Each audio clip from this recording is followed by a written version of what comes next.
n'y a plus de frein technologique, on y arrive, il y a des méthodologies, des acteurs suffisamment experts pour pouvoir le faire correctement. C'est fini après, on n'a plus de problème ou justement la phase 2, une fois que j'ai virtualisé, que je suis en prod? Il y a d'autres projets qui vont Il y a arriver. d'autres problèmes qui se présentent. Il y a des projets, nous on le voit arriver, surtout c'est du PRA.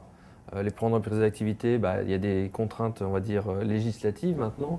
Mais là, c'est pareil, on a l'impression qu'on en parle depuis 10 ans. Enfin, peut-être pas avec la Mais virtualisation. on en parle depuis 10 ans. Et on en est toujours au même point. Non, parce que la virtualisation change quand même pas mal des choses. On arrive à faire du PRA, alors je dirais pas low cost encore une fois, mais on arrive. Un projet de PRA, ça coûte extrêmement cher, surtout d'un point de vue organisationnel, technique, c'est catastrophique. Aujourd'hui, avec la virtualisation, ça coûte beaucoup moins cher. Alors pourquoi c'est un problème de faire un PRA? Ça devrait être tout ça se fait tout seul aujourd'hui. Parce que déjà, il faut industrialiser la virtualisation avant de se lancer dans des projets de VDI, de PRA, qui sont des projets qui vont arriver au fur et à mesure. Mais il faut déjà avoir une bonne base d'installés, que tout fonctionne correctement. Donc il faut déjà avoir virtualisé ces serveurs, consolidés, que ça tourne et que ça soit utilisé pour pouvoir aller plus loin. C'est ce qu'on dit en général. Moi j'ai souvent la règle des 3, massification de la virtualisation, première étape, à combiner avec de l'urbanisation du data center. Urbaniser, je vous rappelle, regrouper les ressources serveurs, c'est-à-dire processeurs, mémoire, I/O et stockage. Et après on va arriver sur deux choses, le pilotage.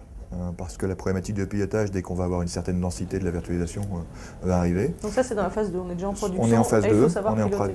Il faut savoir piloter, il faut savoir automatiser. Donc dès qu'on passe à la virtualisation, on passe à l'automation. Je préfère le dire en anglais parce que ça couvre plus de choses que l'automatisation. On est bien dans des concepts où on va interagir sur des environnements virtuels, éteindre des environnements physiques, les redémarrer, les reprovisionner. D'accord.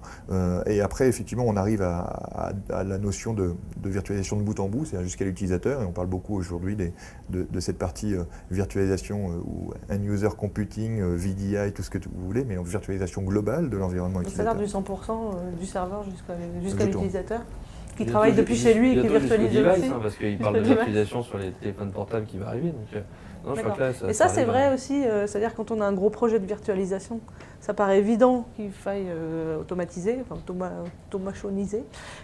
Mais est-ce que pour les plus petits projets, il y a cette problématique qui se présente aussi ou un peu moins? Autant sur du gros client, effectivement, je crois que c'est un passage obligatoire, clairement. C'est-à-dire que s'il n'y a pas cette automatisation qui se met en place, ça va faire un surcoût pour le client d'un point de vue OPEX qui est considérable. Autant sur vraiment de la petite PME, ils ne se posent pas vraiment la question parce qu'ils ont une, deux personnes, ils arrivent à s'en sortir avec tous leurs processus habituels. Non, franchement, l'automatisation n'est pas aujourd'hui un passage obligatoire. C'est mieux parce que ça permet d'éviter de rajouter une personne supplémentaire à l'équipe. Enfin aujourd'hui, voilà, cette contrainte. Il y a quand même le risque humain, voilà. Il y a quand même le coût. Mettre quelqu'un pour éteindre ou rallumer des serveurs quand on automatise une tâche de grid n'a aucune valeur. Je dirais, il y a aussi l'erreur humaine. Automatiser une tâche, il faut être sûr que répétitivement elle est faite exactement pareil. Et puis je crois que malgré tout, même quand on est une TPE, dès que je mets 2 serveurs et qu'il y a du vMotion ou que je mets du DRS dessus, ça va se resizer automatiquement et là je ne fais rien. C'est-à-dire, je n'ai pas forcément scheduler ou automatiser ou séquencer les tâches entre elles, il y a certaines tâches qui de base sont innées.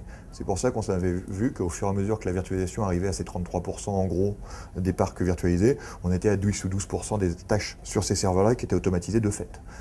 Je pense qu'on va arriver à une autre chose, c'est qu'on va industrialiser cette automatisation, où là on va réfléchir. Automatiser l'automatisation. On va réfléchir à séquencer entre elles des tâches qui s'automatisent, de façon à avoir des réactions par rapport à des événements, l'utilisation d'une application, le déplacement, l'arrêt d'une application, le reprise sur l'autre, la resécurisation, etc.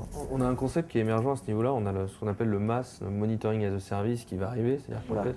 Ouais, c'est des nouveaux mots. On aime bien rajouter des mots. Attention, maintenant, il faut mettre as a service à la fin de tout. J'ai vu arriver il y a 3 semaines, ils font du MAS maintenant. C'est-à-dire qu'en fait, pour réagir automatiquement, on fait de la supervision. Suivant cette supervision, on lance des actions automatiques, comme on l'avait dans les environnements physiques, mais très franchement, c'était beaucoup plus compliqué à mettre en place. Surtout du fait de l'hétérogénéité, ça devenait vite catastrophique. Maintenant, vu qu'on a une massification et on a une standardisation, et passer à un système d'alerte à la réaction est beaucoup plus simple. Donc effectivement, on va avoir des systèmes qui sont beaucoup plus automatisés et beaucoup plus simples à gérer. Donc Karen, le mainframe x86 est en marche, massifier la virtualisation, urbaniser les data centers et automatiser les tâches. Et d'ailleurs, même dans le cloud, ça va